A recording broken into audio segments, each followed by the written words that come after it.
Sensitivity is about first understanding the basic similarities in all people and being comfortable with the characteristics that make us different. Sensitivity really comes when we internalize this information and it becomes a natural part of how we treat people.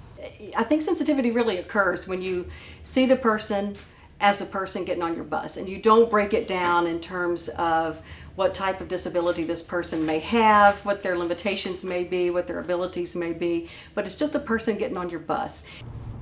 Some of the assumptions that people make about me when I get on a bus or when I'm out in public is that I'm going to need their assistance in every way, shape, and form, which isn't always the case. The most important thing for operators to know about being sensitive to people with disabilities is that, oftentimes we're just trying to do our daily life, what we need to do, go to work, go shopping, whatever it is. And it's not necessarily that we want special consideration, it's just, we just want to be able to conduct our daily business. The one thing that I wish every driver would realize about people with disabilities is that every disability is different. Every single one.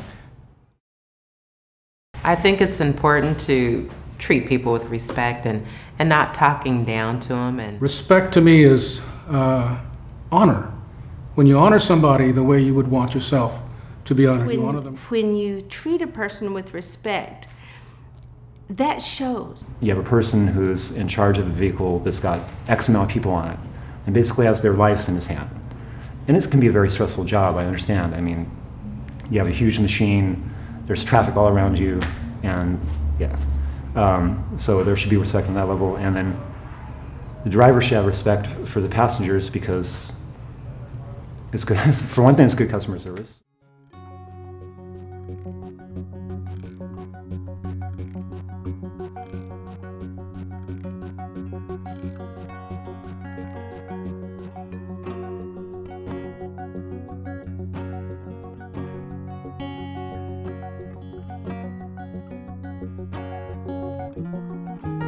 This video is a basic guide for promoting positive and effective communication between operators and customers with disabilities.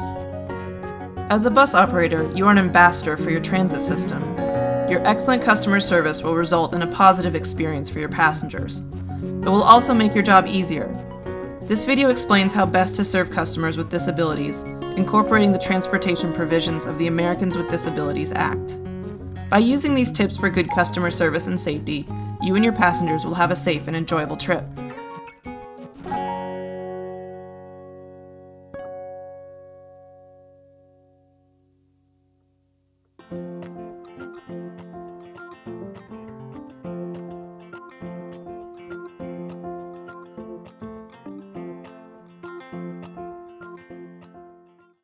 I know what I'm doing, and it's really nice when they'll be patient, open-minded, and allow you to do things yourself.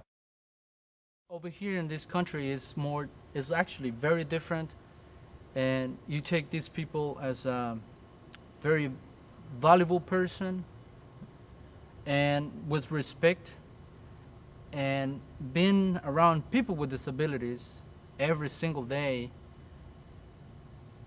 have taught me good things and kind of changed my view on how to see people with disabilities or how to help them out, and I just love my job. That's what I do, and I just love it.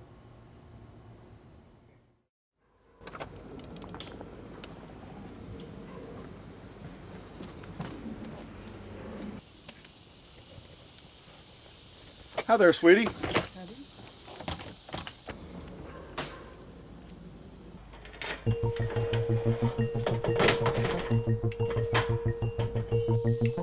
Does she need help? Why don't you ask her? Do you need help? No, thank you. Pause the video. Select a partner and discuss the following questions. What did the operator do well? What could the operator have done differently? After a few minutes of discussion, begin the video again. If you are a self-learner, jot down your answers on the form provided. Effective communication with people with disabilities should follow the basic rules of customer service and good manners. Hi there, sweetie. Though the operator seemed genuinely interested in providing a positive experience to Jill, he failed to respect her. First, by treating her like a child, calling her sweetie, and then by speaking to her companion instead of speaking directly to her. Effective communication means speaking clearly in a normal tone, volume, and speed, unless customers request otherwise, and speaking directly to the customers with disabilities, not to their companions.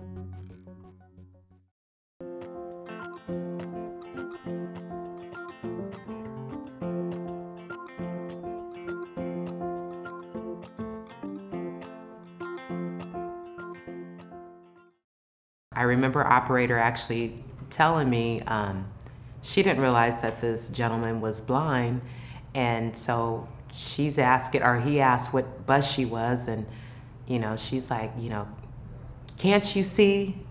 And he just calmly said no, and you feel like a big heel because you don't know. So we're not here to judge anyone, we're just here to help. When the stops aren't called out, what happens is that I begin to lose orientation about where I am. If I pass up my bus stop, on my particular route home, if I pass up my stop, the next one is just beyond a truly major intersection. If I pass their stop up, that's a hard thing for them if I pass their stop. And I've done it, it's happened a couple times. And they get so outraged, and I'm thinking, why are you upset? Well, for them to go back another block or two is a big production. In those days, when I was learning this, they didn't have the curbs where it was easy access to go from sidewalk to sidewalk, that cut-out driveway type curves. So they had to navigate bouncing down into the street and trying to get up on the next curb. So it was a big deal for them if I missed their stops. When the driver doesn't call the stops, or at least the major stops, all of a sudden I'm a couple miles from where I need to be, and then I have to wait for another bus going back the other direction or walk, and sometimes it's hard for me to walk 10 blocks or so. I'm an animal person, I'm a dog person. So I love dogs, and it's tough not to pet a blind dog, a guide dog, as they come in, because they're so cute, but you have to keep your hands off of them, and that's the hardest. That's frustrating for me, because I want to pet them. Oh, you cute thing, you.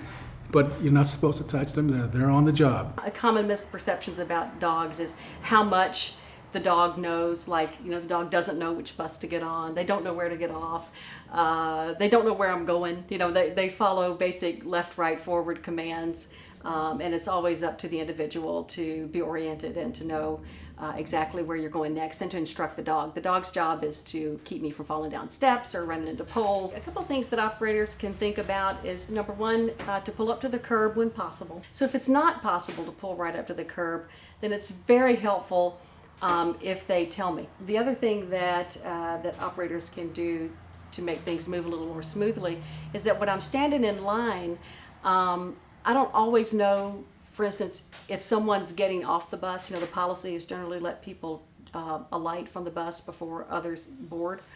And so if they would just say people coming out, or something along those lines to let me know that I shouldn't step in right away, that's usually helpful. And then when it is clear for me to step in, they can say step on that. And so those are just really little things that operators can do to make the whole experience go smoother and faster, which is one of the things that I know they're concerned about in terms of keeping their schedule. Good morning. The step's about 9 inches up and you're about a foot away.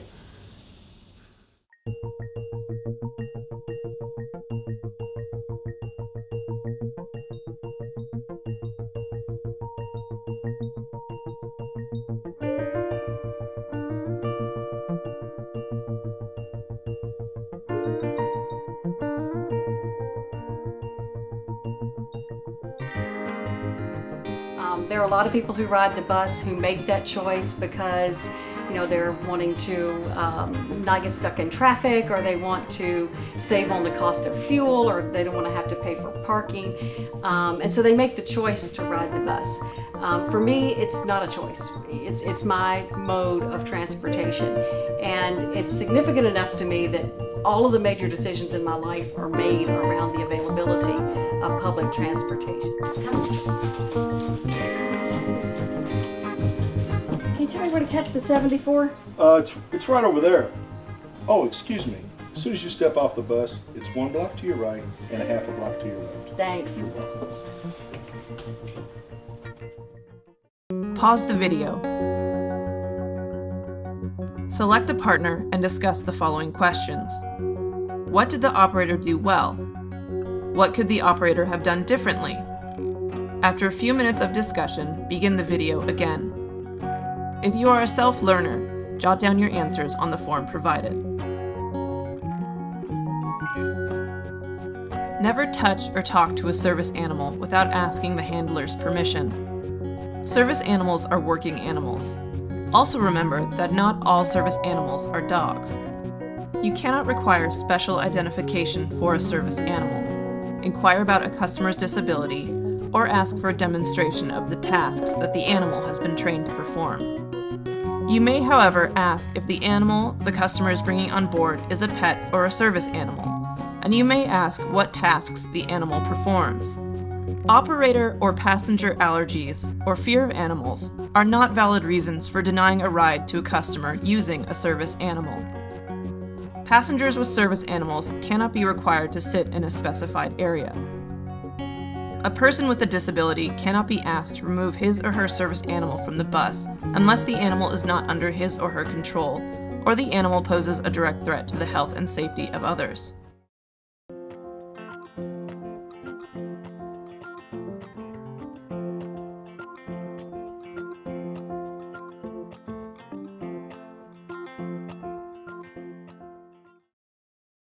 Sometimes when there's somebody sitting in priority seating and I'm having a bad day and feel like I might need it, I won't say anything because a matter of personal pride maybe. But there have been times it's been so bad that I could not stand, and it was a longer bus ride, and I have had to ask somebody to move. You find that in some situations, the drivers feel it's an inconvenience on their part to sort of provide the accessibility that the rider would need, like a rider in a wheelchair who needs a ramp. Some drivers, I've heard situations of some drivers just driving off because they don't want to have to bother with putting down the lift, and it's an inconvenience for them, and so they just keep riding, and that could be their parent, that could be their sibling out there waiting for the bus. We're not out there to make their job harder. We just out here trying to live our lives and trying to go about our business and try to do things like everybody else is doing. Well, when someone doesn't want to move from the priority seating, I point to the sign behind them. Excuse me, ma'am. Could you move? Could you move, please?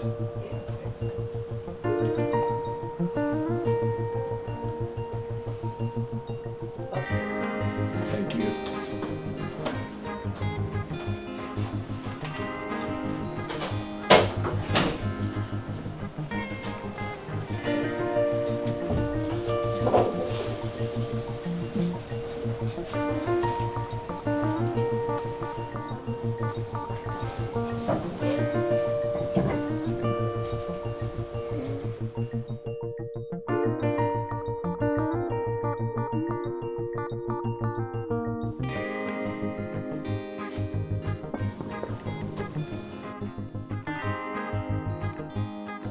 Good morning. Is this your bus?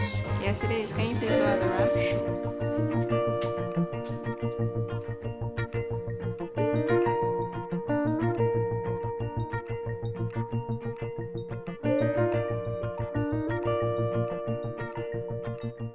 Pause the video. Select a partner and discuss the following questions. What did the operator do well? What could the operator have done differently? After a few minutes of discussion, begin the video again. If you are a self-learner, jot down your answers on the form provided. All operators serve customers with disabilities. Recognizing that a person has a disability may be easy with some and not with others. People may have visible and invisible disabilities, but neither dictate the assistance they might need from you. When a person with a disability boards your bus and needs to sit in a priority seat or occupy a wheelchair securement location, you must ask individuals sitting in those locations to vacate their seats. A person may refuse to move from priority seating when asked. If this happens, follow your transit agency's policy regarding this issue. Since the driver was prepared with a pen and paper, he easily addressed a potentially awkward situation.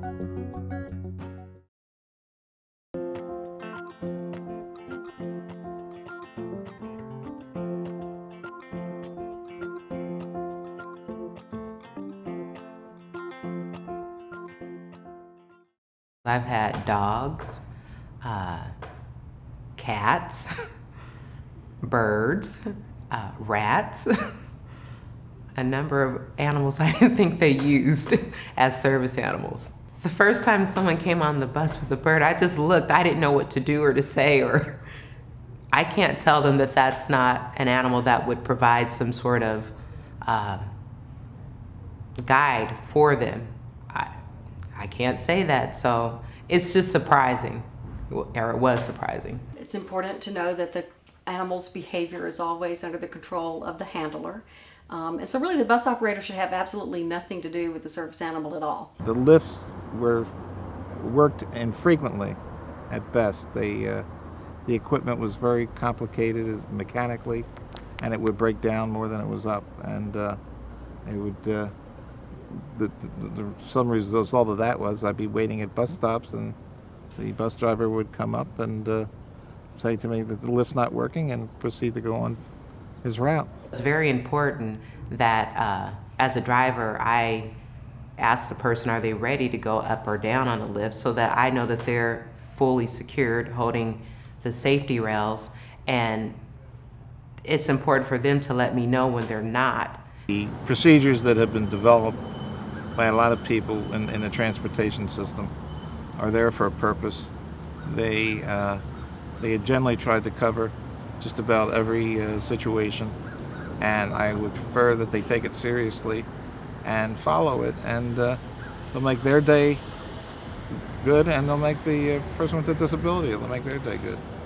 Well, basically you check your lift before you leave the property every morning. And then when you go to use your lift and it doesn't work, you'll call the radio dispatcher, and it might have been something that has gone wrong with the bus, like the needle has gone down a little bit, or it could be a power failure. They do happen, but you call the radio, you let them know that your lift's not working, and they bring you another bus. Know things like what bus it is. So if there's a sign with the number or letter of the bus or route destination, I need some kind of verbal information about what that is. The bus is packed. I can't get any more people on board. And we're having to stop at every stop, and people have to wiggle their way off the bus, and then new people want to get on the bus. I can deal with that. It makes time, the schedule just goes out the window. But the worst part of that kind of day is when I have to turn people away and I can't let them on board. And when I get a person in a wheelchair that's waiting and there's no room to put them, that's tough. That's really tough. Occasionally, situations will arise that are out of the control of the bus operator. These situations may be related to weather, bus malfunction, mobility aids that are difficult to secure, disruptive passengers, service animals that are not under the control of their handlers, and fare payment. The participants should pause the video here and locate their agency's policies that address these types of situations. If this is being taught in a classroom setting, the trainers can have this information handy. For self-paced learners, this may require speaking to a dispatcher or supervisor. Once the policies are located, consider the following questions. Do these policies adequately address assisting people with disabilities in these situations? If not, what changes can bus operators recommend to transit agencies to better serve people with disabilities?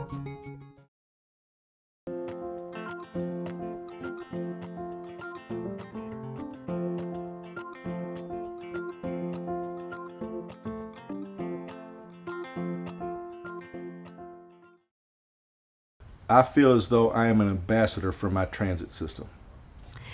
Good customer service means you care enough to do the best that you can to meet their needs and do your job at the same time.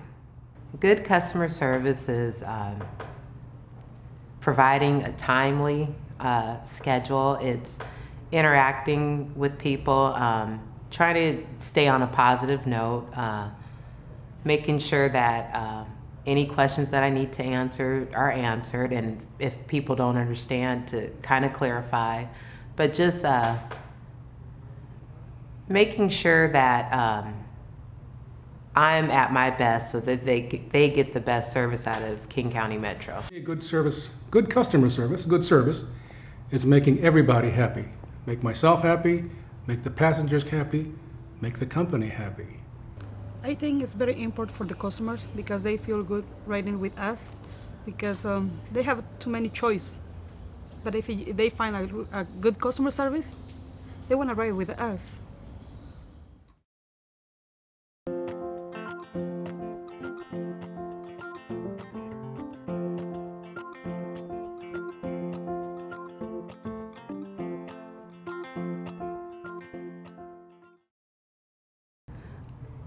The advice I'd give to new drivers to be patient and to take the time to get to know someone, because this may become a regular passenger. Allow them to tell you what they need without interrupting, and being sensitive to someone, and they may not always need you to help them, but just be able to be there to help someone. The passengers deserve a nice ride, because I've been in many buses where the ride wasn't nice and it's not fun. The great bus drivers are the ones that don't prejudge based on the fact that you don't look like you have a disability. And if you ask for something like the ramp, they go ahead and do it for you, no questions asked. People with disabilities are part of the community, that we have lives like everybody else. We get out and do the same types of things, and we just need to use the public transit to get so we can do those things. During this video, you were introduced to a variety of real-life scenarios you are likely to encounter on your daily route. You were presented with testimonials from people who have been affected by their operators' knowledge of and behavior towards people with disabilities. This training has provided you with the basic information and tools to help you better serve your customers with disabilities. Thank you for participating in this training and for your commitment to providing excellent customer service. For more information about this and other Easter Seals Project Action training events, go to projectaction.org.